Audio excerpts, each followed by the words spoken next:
Can I tell y'all what's on my mind? When it's time to ride, when it's time to Can I get a couple of things on my chest? When it's time to time, when it's time to ride, when it's time to ride, when it's time to ride, when it's time to ride. Let me twist and turn back around. What's up? What's up? It's your brother, your cousin, your uncle, your nephew, your friend, but I can't be your son, it's your kinfolk. William Jewell. Giving you my detail as I articulate. This is articulating. Right. You haven't already, make sure you hit that subscribe button down below and turn all the notifications on so you can get all the new content when I post it. I just came here to articulate and give you a detailed perspective, close up and far away, microscopic and telescopic. My viewpoint on hip hop and what's going on right now. Let me get a little bit closer to this mic. You know what I'm saying? But hey, I took a week off. It was not intentional. Right? It was not intentional. Just busy with work. And since I have to provide first, you know, that's my main top priority, and just trying to recover and rejuvenate and have my thoughts in a place where I needed them to be to do this. It just wasn't that. It wasn't that day. But, man, appreciate y'all support. Thank y'all for, you know what I'm saying, tuning in, watching. Like, even if it's a few, that's all they got to start with. But I'm just perfecting the craft as I'm, like, building the fan base and building the brand. I'm just trying to, you know, figure it out, right? And sometimes when you never take off, sometimes those days are needed. And when I can get here in the middle of the week and record, I can give y'all that extra content. So that's really the goal, because at one point I did get up to recording like twice a week. And I was really getting into it, the content and everything. So just trying to make time for it. But man, I know the landscape of hip hop right now is gonna make you smile. Right? I know the landscape of hip hop is just going to make you feel better. And when I talk about what's going on, it started with the clips, right? In the summer. It started the monsoon, right?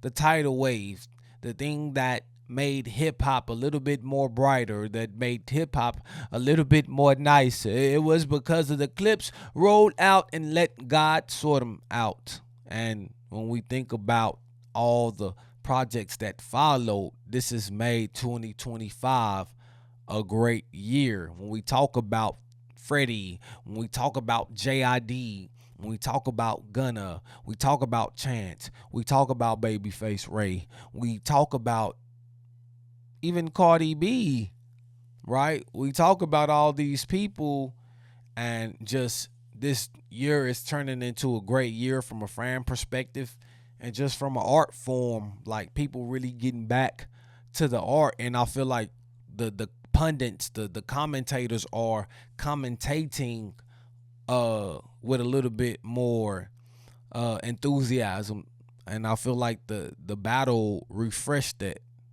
Right, the battle refreshed that, and I don't even want to bring up the guys of the battle, but somebody's gonna have to get brought up today, because it's just continuation in this news. But before I get on that spell, I want to get to Chance the Rapper.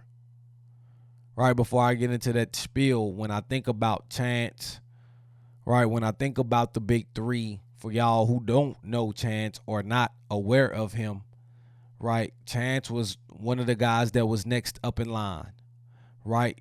Wherever the position you put JID at, like, Chance was right there himself, but he had the numbers. He was one of the first acid. You got to think about acid rap. You got to think about the coloring book. Like, that was considered a mixtape. He was one of the first, like, big artists to do a mixtape on the streaming sites, and he kind of changed the game when he did that.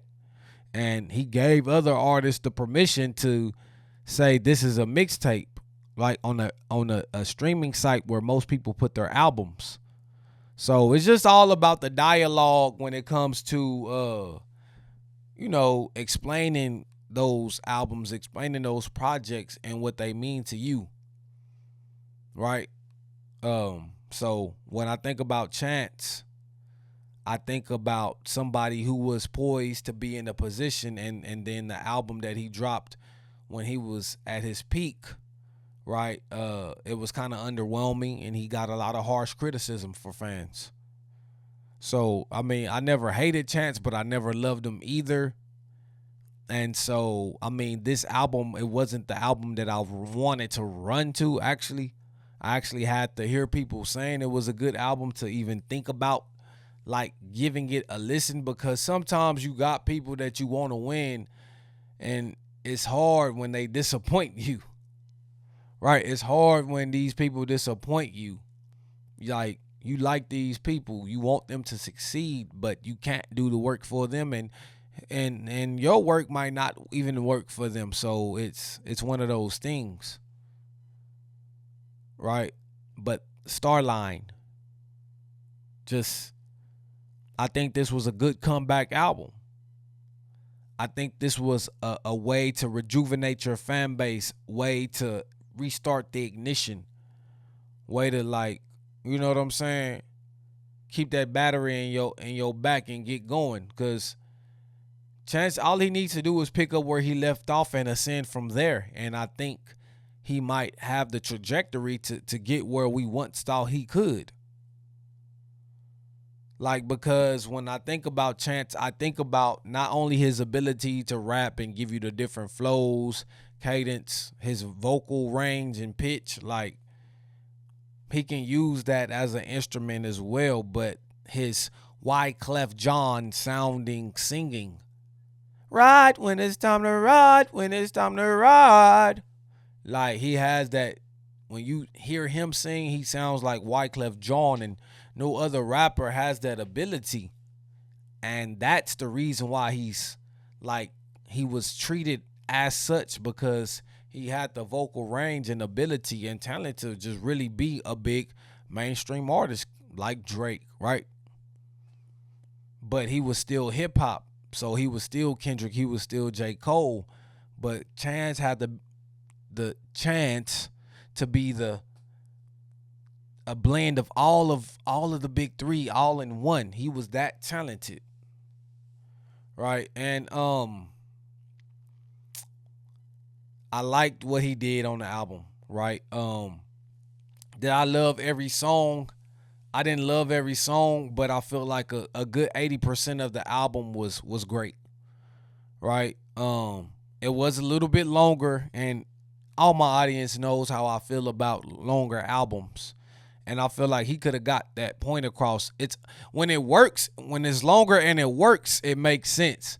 But when it's longer and it doesn't work for the length, like, then I kind of have to criticize it or just comment on it. You know what I'm saying? So as far as the length, I think he could have attacked what he needed to attack without the length. But when we talk about letters, when we talk about the Negro problem, when we talk about the substance that he fulfilled when he poured the cup, like, he gave us some knowledge, he gave us some wisdom. And the church thing is something that, people think about, right? Like the hypocrites, you know what I'm saying? The exploitation. Like, when we think about what he did, I think it was the song Letters, and he got in that church bag, then he kind of got our attention. He got us a little bit open. And the fact that he was able to do that, it shows you the talent of Chance. It shows you what he could do if he leaned more into his true ability. And I feel like on a couple of songs, Gun in My Purse particularly, I just felt like he was trying to make that song with Young Thug, but I don't think that was a good, approach to the album, or a good compliment to the album. I think he could have made those songs that were more personal to him, or closer to him, So I did like the features. That was one that I didn't care for, but the one I really did like was the Do or Die, and I came on singing it. And man, salute to Chance, salute to Chicago, salute to what he's doing. And when we go to the Midwest, right? When we go to the Midwest, we also got to think about Detroit and how Detroit has always been making noise when it comes to the independent, right? Or when it comes to the Big Sean's of the world, when it comes to the Eminems of the world, right? I think about Babyface Ray, and I know that he's not the artist that people love, like, or maybe listen to, but I talk about him because he's one of my guys that I like. So I didn't hear any commentating on his album that came out, right? But I liked it, and I feel like he deserves somebody to cover it, right? Codeine Cowboy, and the thing is, I think Babyface Ray gets me. He gets me because I feel like he has that Southern influence. We all know the Codeine Cowboys, right? That came from Texas, sipping on lean, right? That's who popularized it. And although, like, it's a terrible drug problem to have, right? It's a terrible way to mislead the youth in thinking that this is cool. That's me just talking from an adult perspective, but that's what our culture, that's what was rapped about. Getting that pint of that syrup, sipping on that syrup. Like, that was just that lean. Leaning on that codeine. That was just something in the South that was prevalent, talked about. That was like the luxury drug, like in Texas, like for niggas, like because they wasn't doing no cocaine, but they was smoking weed, and if they could get some lean, that would be the ultimate high for them, right? And it was just more of a luxury, romanticized drug. And when we look at what the real ramifications of drinking that shit is, which kind of like we didn't know because these rappers hadn't gotten older yet. We didn't really truly know what the ramifications were for that drug. But now that we know, it's actually not cool to rap about because it's like an opioid, right? It's an opioid crisis, right? So it's one of those things. But Babyface with the Codeine Cowboy, I think he's somewhat paying homage to that culture. And I think he's showcasing, his vocal ability when it comes to rap, when it comes to the melodics, melodies that he did with disc 2, because this is a 2-disc album. And this is where making it a 2-disc, to me, it worked for me. It worked for me, right? Because he gave you the one side where he was harder with his rapping, more bars, more up-tempo bangers, really nothing but slaps on that first disc. Then this tool, he gave you some R&B melody type of vibes, and he mellowed it out, but still kept it rap, still kept it hard. And I think he managed that well. So the cohesion of this album to me was perfect. The cohesion of this album, and I love the Sauce Walker feature, right? So Babyface Ray, just keep doing you, right? Keep exploring, which you are. And I mean, it's okay to be independent. It's okay to be underground, but shoot for the stars.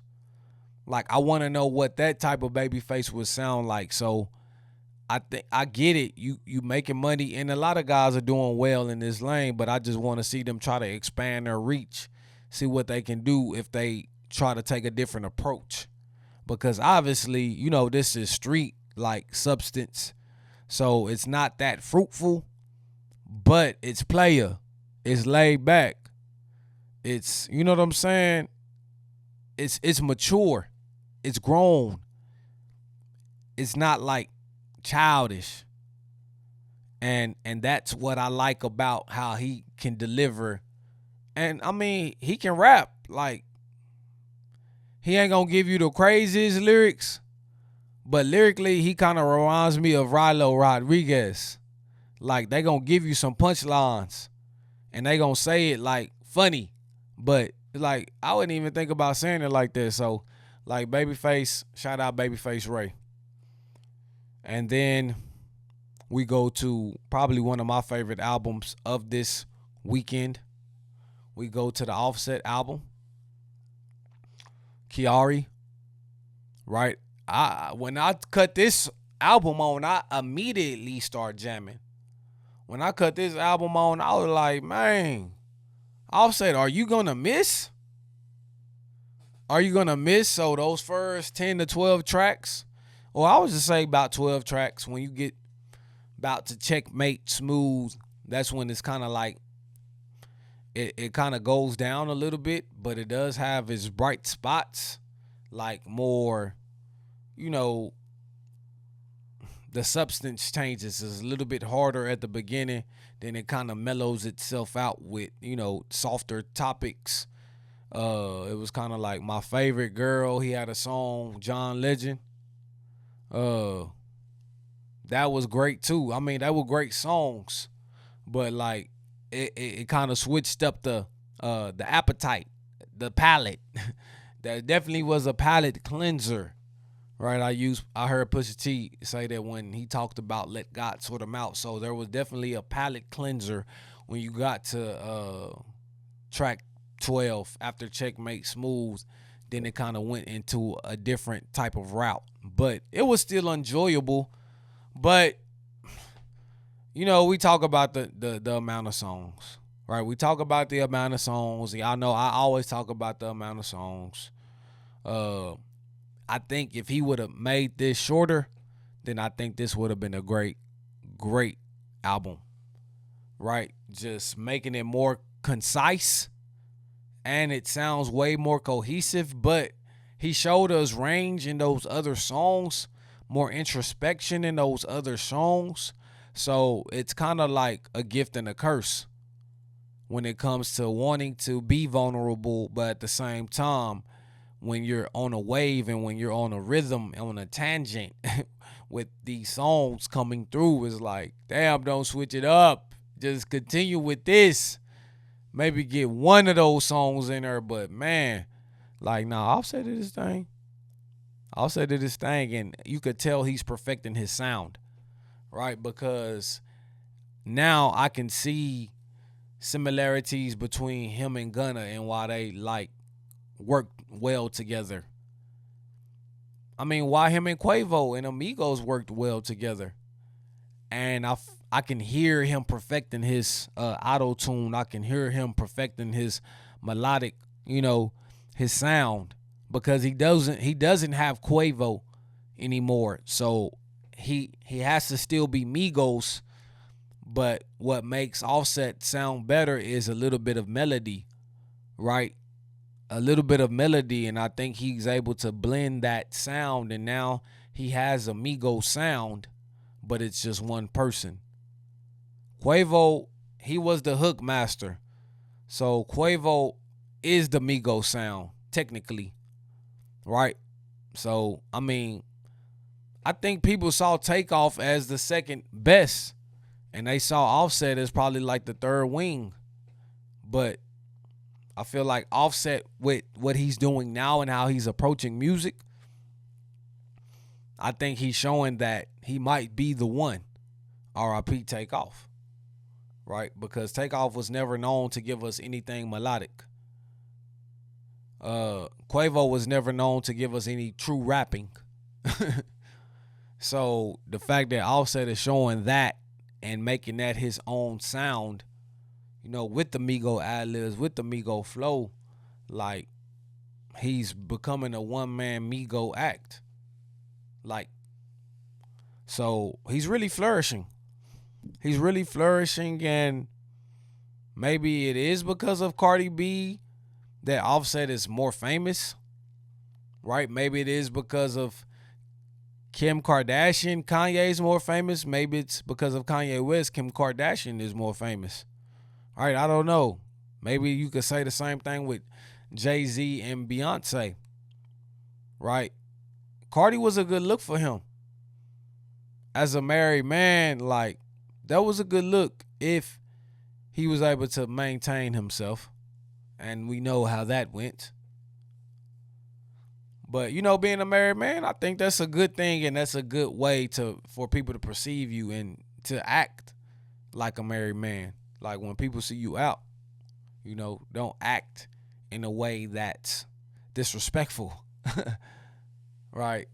As some would say. So I feel like Offset, he benefited from Cardi B, but Cardi B's not benefiting from him. She's not, to me, benefiting at all from the hiatus that she's had with music.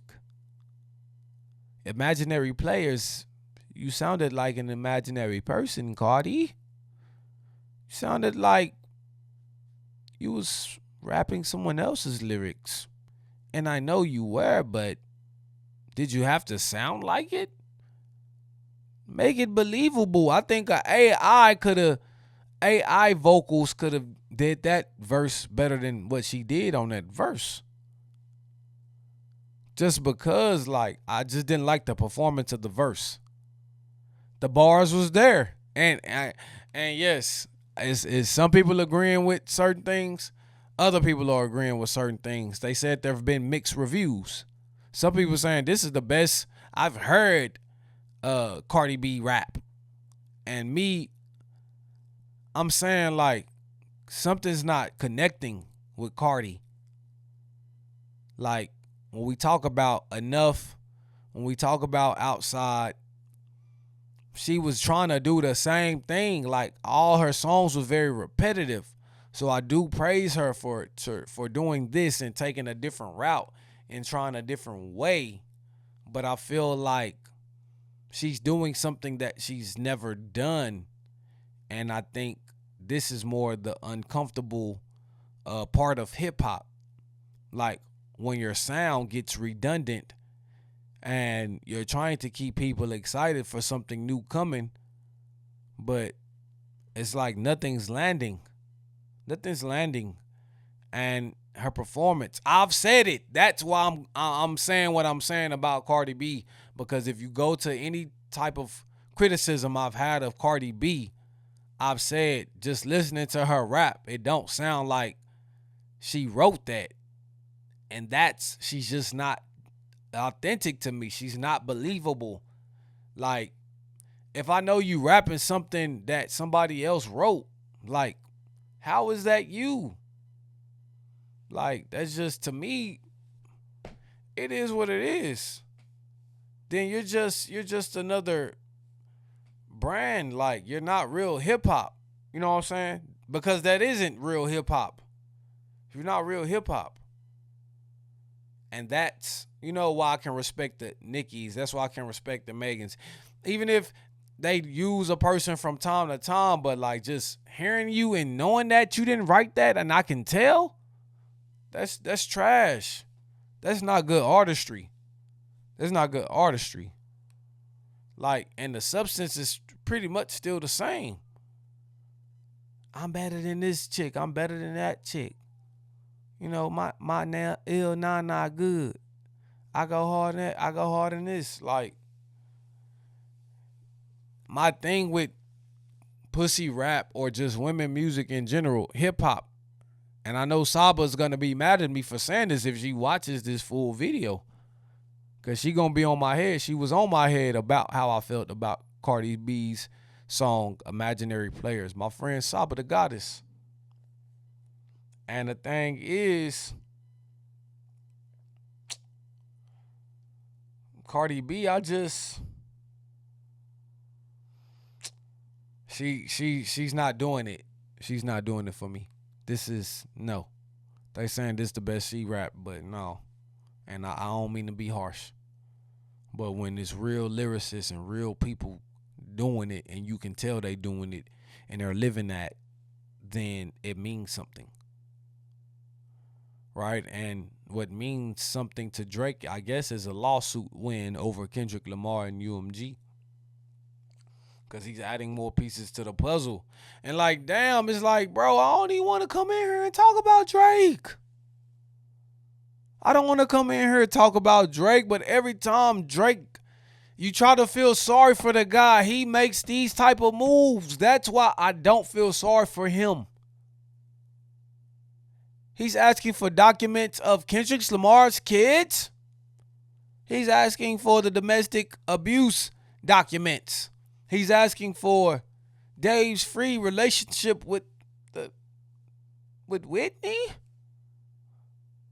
PG Lang, Rock Nation, Spotify, the NFL, the Super Bowl. Everybody's trying to get brought into this lawsuit. Every table he's trying to turn over. And if it's not just to turn over, it's just to make a mockery of all these titles and all these names and brands.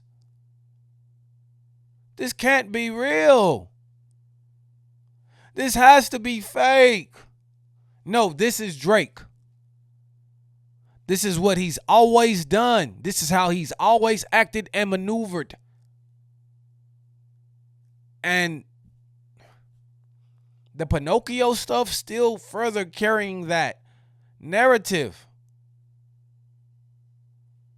Like,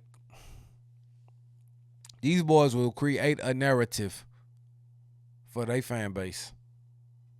They'll create a narrative, push it in your face, hypnotize you, make you believe it, and y'all gonna believe it because y'all sheep. And that's coming from my Henry voice. Shout out Quentin Horn. But I mean, that's all I gotta say about that, because I don't really want to delve on that topic too much. I don't even want to waste the podcast on talking on those rumors and gossiping and all those things. But I had a good time reviewing this. It's your brother, your cousin, your uncle, your nephew, your friend, but I can't be your son. That's your kinfolk, William Jewell, giving you my detail as I articulate. This is articulating. Rap, rap, rap.